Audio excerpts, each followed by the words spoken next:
She calls herself La Gringa. Now she can call herself Miami's mayor-elect. Former Miami-Dade Commissioner Eileen Higgins winning the closely watched mayoral race last night, beating out the Trump-endorsed Republican Emilio Gonzalez with 59% of the vote. Higgins now becoming the first ever female mayor of Miami, a city that President Trump flipped red during the 2024 election. That win marking a seismic shift for Democrats in the Sunshine State, who last held control of the mayor's office in Miami almost 30 years ago. Here's Higgins' victory speech. We will confront the affordability crisis with the urgency Miami's families need, and above all, we will lead a city that belongs to everyone.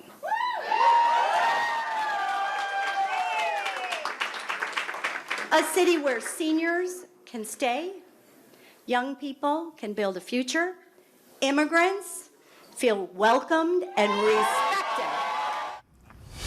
Joining me now after a long night of celebrating, I am sure, Miami's mayor-elect Eileen Higgins. Good to see you. Well, hi, it's great to be here.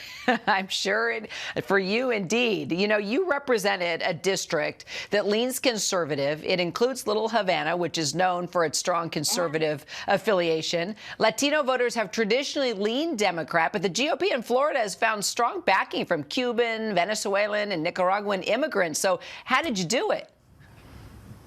Well, I have served the residents of the city of Miami for 8 years. Including areas like Little Havana.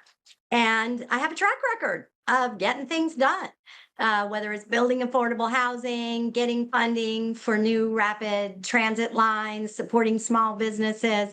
They know me, they trust me, and they trusted me even more this year, given the horrible rhetoric that is coming out of Washington that's so anti-immigrant in nature.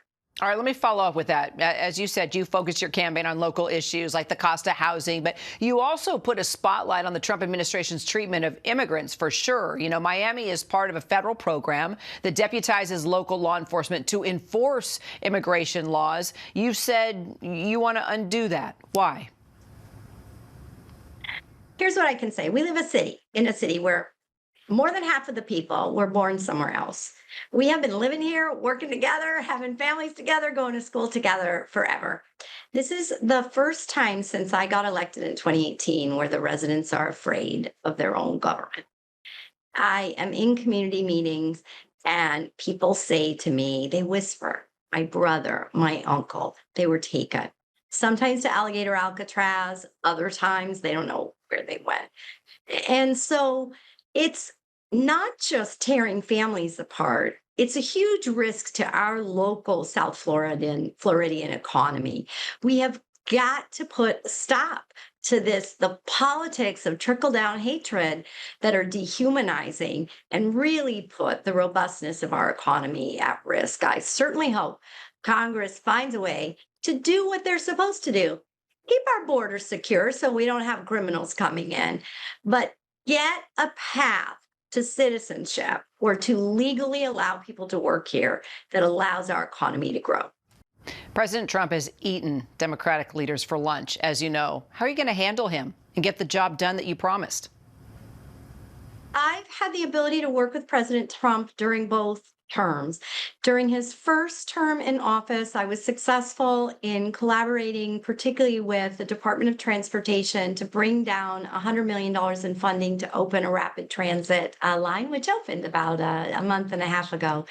Most recently, with the Trump administration, we received a project of mine to bring commuter rail connecting Miami and Fort Lauderdale, received $400 million in federal funding.